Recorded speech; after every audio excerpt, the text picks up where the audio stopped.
स्वर्ण सज्जन पुरुष और परोपकारी मनुष्यों की गति एक समान होती है। यदि स्वर्ण टूट जाए तो उसे गर्म करो, ताप दो, पिघल कर वो फिर से जुड़ जाता है। ठीक उसी प्रकार मतभेद होने के पश्चात भी एक सज्जन पुरुष और महान पुरुष फिर से मित्र बन जाते हैं। परंतु दुर्जन दुष्ट माटी से बने लोग उस पके हुए मटके के समान होते हैं कि जिनमें यदि एक बार दरार आ जाए तो वो स्वयं ही स्वयं का सर्वनाश कर लेते हैं। इसलिए मित्रता केवल सज्जनों से ही करें ताकि मतभेद ना हो।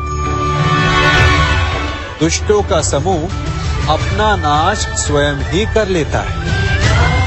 यदि कोयले की खान में जाओ तो चाहे जितनी भी सावधानी बरतो, अपने वस्त्रों पर कालिख लग ही जाती है। इसलिए दुष्ट मित्रों से सावधान। सज्जन शत्रु प्रत्येक परिस्थिति में श्रेष्ठ है। प्रत्येक मनुष्य सफलता पाने के लिए कार्य करता है। कुछ सफल होते हैं, कुछ नहीं होते, और जो सफल नहीं होते वो सदा अपनी असफलता का कारण या तो अपनी परिस्थितियों को बताते हैं या अपने सहयोगियों को दोषी ठहराते हैं। परंतु क्या वास्तविकता में ऐसा ही होता है? क्या कोई परिस्थिति या कोई व्यक्ति किसी की असफलता का कारण बन सकते हैं? उत्तर हां भी है और ना भी। कैसे?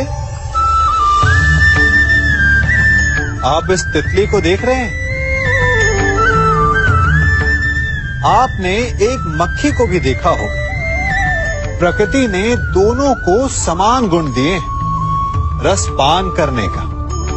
एक तितली फूलों पर जाकर उसका रस लेती और इस अवस्था में नए फूल खिलने की व्यवस्था भी करती है। और मक्खी घाव पर बैठती, घाव को सड़ाती है और रोग भी फैलाती है। यदि इसमें किसी बात का अंतर है तो केवल सोच का। यदि आप उचित मार्ग चुनेंगे तो आपको सफलता मिलेगी, आप में उत्साह बढ़ेगा। और यदि आप अनुचित मार्ग चुनेंगे तो आपको असफलता मिलेगी, निराशा मिलेगी। अब उचित मार्ग चुनना है या अनुचित मार्ग, ये निर्णय तो आप पर निर्भर करता है। मनुष्य सदा भला बुरा, खरा खोटा, सत्य असत्य की बातें करता है। सत्य को अच्छा मानता है और असत्य को बुरा। परंतु क्या आपने कभी ये सोचा है कि प्रत्येक वस्तु, प्रत्येक भाव का एक महत्व होता है?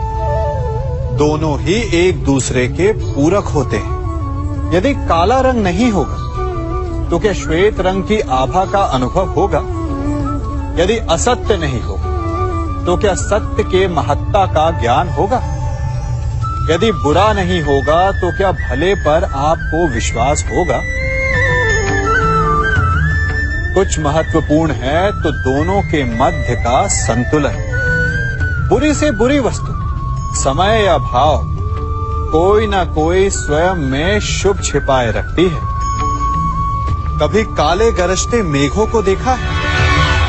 उसके किनारे भी एक स्वर्णिम आभा होती है। उसी प्रकार यदि आपके जीवन में बुरा समय आए तो आपको अपने सच्चे मित्रों की पहचान हो जाती है। तो बुरे समय में निराश ना हो, उसमें भी कुछ शुभ खोजने का प्रयास करें और धीरे धीरे सब कुछ आपके जीवन में स्वतः शुभ हो जाएगा।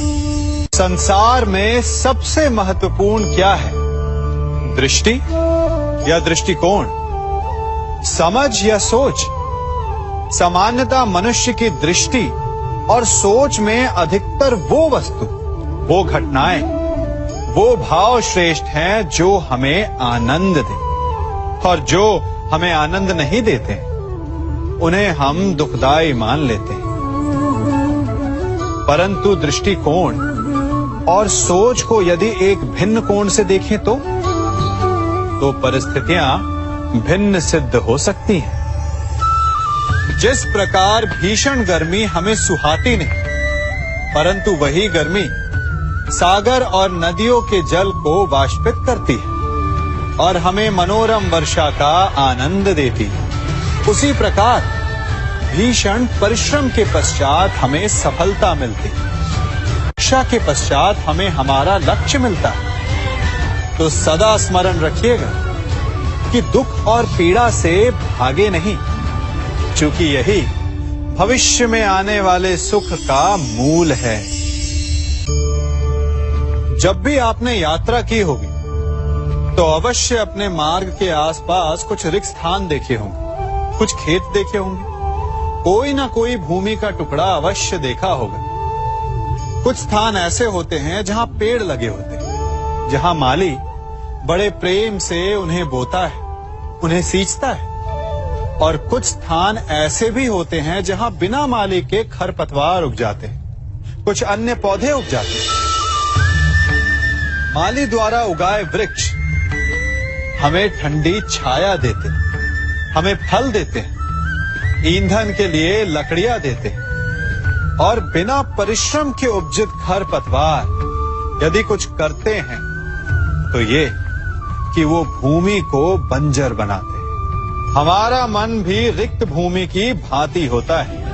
यदि अपने परिश्रम से उसमें सुविचारों के बीज डालोगे तो फलदायक विचार उपजेंगे, और यदि उसे रिक्त छोड़ दिया तो खरपतवार की भांति अनुपयोगी विचार आपके मन को अपना घर बना लेंगे, आपके मन को मैला कर देंगे, उसे बंजर कर देंगे।